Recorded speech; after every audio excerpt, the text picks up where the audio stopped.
On the Caribbean Sea, a happy family is having a wonderful vacation together on a yacht. The mother Julia jumps into the water to go for a swim, and while she's trying to relax, she feels something strange.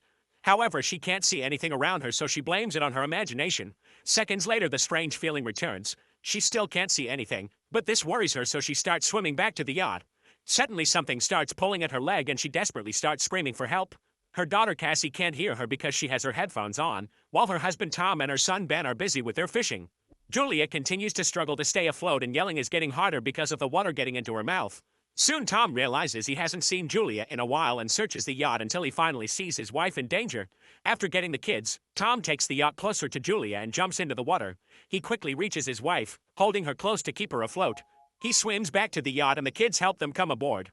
The family comforts Julia, who doesn't know what happened, and blames it on a current. That night the family celebrates Ben's birthday with gifts and a cake. Cassie gets a call from her boyfriend, so she goes outside with a laptop to talk in private. He shows her that huge thunderous clouds have appeared above the city before the video call glitches and freezes. Cassie rushes back to her family to tell them what happened, and Tom blames it on being too far from land to get a good signal. At that moment they hear a noise and go outside to discover a pod of whales passing by. Tom explains that whales follow the Earth's magnetic field, but when storms cause abnormalities, the confused whales follow the storms to the coast instead. Suddenly the yacht shakes, making Ben fall. Tom is worried that something may have damaged the yacht, so he goes diving to take a closer look. After a few seconds of searching, Tom resurfaces with a cut on his shoulder. Julia stitches the wound while Tom explains that he felt something behind him, and when he turned around, he got cut by the propeller. Whatever was swimming near him was really big, but he couldn't see it. What Tom did find was severe damage to the yacht, so they need to call for help. Julia repeatedly tries the yacht radio while Cassie keeps looking for a signal on her phone to no avail. Suddenly she's startled by a strange creature, but it's just Ben playing a prank with a mask. Eventually the yacht stops working and is stranded in the middle of the sea. Julia finds a voice on the radio, but it's all indistinct noise. Tom says they have enough water and food for 4 days, so they'll have to wait for a fishing boat to pass by. Suddenly the radar detects something nearby and the family hears a strange noise. They rush outside and are shocked to watch several meteorites landing on Earth, making huge impacts as they crash. A meteorite falls into the water nearby, so Tom rushes to force the yacht to move again. As the engine struggles to move ahead, another meteorite falls and hits the area. The family holds on to each other in fear, and Tom notices that the balls of flame aren't meteorites, they're satellites. Then Ben points at some smoke coming out of the yacht. Tom takes a look and confirms the engine is fried. The wind is starting to pick up, so the family hides inside, not noticing that the compass is going crazy. The yacht starts shaking and Ben falls again, getting hurt in the process. As the waves crash against the yacht, Tom struggles against the wind to get the life jackets from a box outside and brings them to the family. At that moment the power goes out, so Tom moves fast to press a button on the power box. When the lights return, Ben notices that Julia's nose is bleeding. As Julia starts getting dizzy, Cassie runs to the sink to throw up. Tom keeps trying the radio to no avail. Suddenly the family hears a high-pitched noise and the wind gets worse. Julia tries to keep the doors closed, however a hatch still opens and soon the wind is breaking the windows. Tom lights a flare before darkness takes over. The next morning the family wakes up and they're shocked to realize they survived the storm, although the yacht is mostly destroyed. The family goes outside only to discover that all the oceans in the world have disappeared and now the yacht is stuck on land. After staring at the desert in shock, the family tries to think of what to do. Cassie looks for a signal but nothing happens, and Ben plays with 2 dead crabs. Tom checks the compass and notices that the poles have been reversed. Last time this happened was more than 700,000 years ago. Cassie has a breakdown when she realizes her boyfriend must be dead and rushes to hide, kicking her mother out when she tries to comfort her. While Julia and Tom check what supplies have survived the crash, Ben ties his birthday balloons to a rock to hopefully get the attention of other survivors. Next, Tom tries the radio again and gets in contact with a man named Now, the captain of a submarine. His vessel has also gotten stuck on land, and he confirms that the magnetic poles have reversed, causing the ocean to retreat and submerge the mainlands. Now hasn't found other survivors and says that most communication systems are down. Since there are occasional systemic movements, he's concluded that the poles will reverse again and the seas could return in a week. Now advises the family to climb as high as possible because things will get violent when it happens. His partner died during the crash and the submarine has room for 3 people. Julia and Tom convince him to save their kids, so he gives them his coordinates. Tom calculates that it'll take them 2 or 3 days to find the submarine, so he tells the family to have a good night of sleep because they'll leave early tomorrow. The next morning the family is packing their supplies when Tom sees something moving nearby. It's a limping man with a makeshift harpoon and a dog that keeps on barking. Tom approaches him and gives him a bottle of water, but he can't understand the man's language. After drinking, the stranger hits Tom with the bottle and kicks him in the face. A terrified Julia comes running, but it's too late. The guy is already stabbing Tom in the stomach with a harpoon. Tom's body twitches for a few seconds before the guy cuts his throat too. Next, the man starts chasing after Julia and even throws the harpoon, which only cuts her shoulder.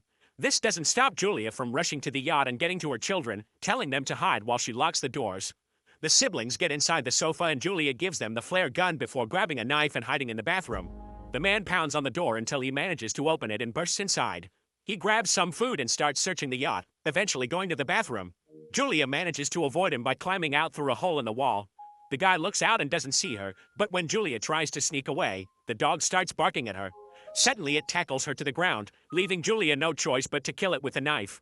The stranger hears the dog whining and comes out to find its body, causing him to have a breakdown. Meanwhile, Julia sneaks around the yacht and climbs to the top so she can get back inside through the broken window. Unfortunately, the man finds her first and knocks her down with a punch. Julia holds onto the furniture as he tries to drag her away, and in the struggle she manages to kick him off. Then the guy steps on her wrist to make her drop the knife. He grabs her by the hair and smashes her face on the floor before throwing her on the sofa to start choking her. The kids have been watching everything and can't take it anymore, so Cassie comes out and shoots the man with a flare. A fire immediately starts spreading through the yacht so the kids run out, but Julia goes back to kick the man in the face and grab the map with the coordinates plus their bags. Ben and Cassie cling to their father's body and soon Julia joins them so they can all say goodbye together in tears. At that moment, the creepy man comes out of the yacht, so the family starts running away while the yacht blows up in a big explosion. Sometime later, the family stops at a small waterfall to rest. Cassie wonders if the crazy man came to them because of the balloons, which makes Ben feel guilty. Julia assures her son that it wasn't his fault and urges the family to keep moving since the strange guy is still following them. At a small pond, Ben is fascinated by the body of a hammerhead shark. At that moment, Julia sees the man about to reach them, so the family starts running again. They go down a dune and discover a bunch of toxic waste, so they have to run around it carefully. Moments later, it appears they've lost their pursuer. As they continue to travel, they keep seeing other things stuck on the ground like big dead sea animals and all the plastic from the bottom of the ocean. When Ben starts to slow down, Julia notices he's on the verge of dehydration and stops so everyone can rest. To her horror, the water bottle is almost empty and Cassie realizes she mustn't have closed it well. Julia yells at her for being careless, but Cassie says it doesn't matter because there's no way they'll survive this anyway. After a long argument full of screaming, the family keeps moving. Eventually, the group finds a crashed plane and is startled by some sudden movement, but it's just birds. The family decides they'll spend the night inside the plane. They share a snack and Julia is heartbroken to find a family picture inside Tom's jacket. Cassie asks for the story of how her parents met, so Julia shares how Tom went to the hospital she worked at and became her patient. He declared his love for her with flowers and a beautiful poem. In the middle of the night, Cassie leaves the plane to relieve herself. Suddenly, the creepy man surprises her from behind, but Julia jumps on him first and repeatedly stabs him with unleashed grief and fury. Cassie has to help her calm down with a hug. The next morning, the body is covered in fleas. The family notices it has many bite marks, so there must be some animal hiding in the area. After the group leaves, a bunch of crabs come out of the man's mouth. A few hours later, Julia and Cassie stop to look at the map, but Ben just keeps walking even when Julia tells him to stop. He desperately buries his face in a pond to drink and Julia quickly pulls him back, explaining that unknown water could make him sick. The family keeps on traveling and has to cover their heads to protect them from the scorching sun. Ben is starting to feel dizzy, so when they discover a bunch of old chairs, Julia and Cassie use them to improvise a shelter. Julia gives Ben a medicine injection and they agree to spend the night there. Early in the morning, Julia wakes up because she hears a weird sound. She leaves the shelter to investigate and is shocked to discover a swarm of crabs coming closer. Julia rushes to wake up her kids and the family starts running as fast as possible. They come across a huge cargo ship and run toward it, noticing that 3 crew members are still alive. The woman wants to help them, but the 2 men refuse and the group hides inside a container, which they lock to keep the family out.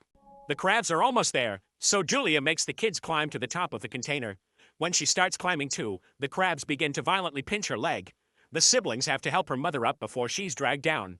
There's a hole on the side of the container, so half of the crabs go inside. The crew members open fire, but there are too many critters. Soon the crabs overpower and kill 2 of the workers. The last man reaches a hole in the ceiling only for the crabs to bring him down and kill him too. Afterward, Julia bandages her leg injury and passes out. Sometime later, she wakes up in a sandstorm and finds herself alone. She panics as she comes down to look for her kids, although first she grabs the dead woman's weapon. Hearing her mother screaming, Cassie quickly comes back and explains that they went out to look for help, but they didn't find anyone. Then they reunite with Ben, who's found an open container they can rest in until the storm is over.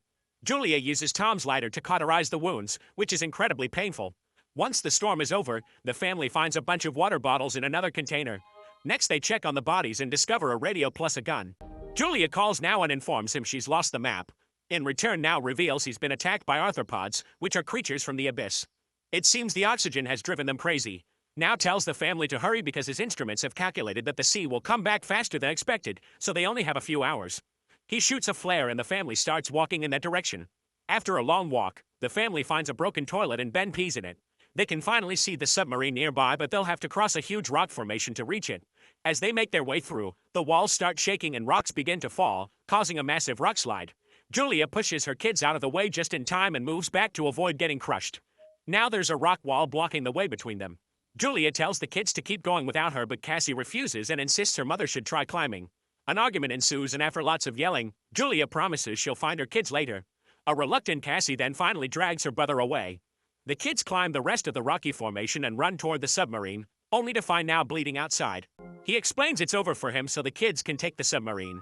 Realizing they'll have an extra spot, Cassie runs back to find her mother. Meanwhile, Julia is horrified to see the crabs coming and opens fire.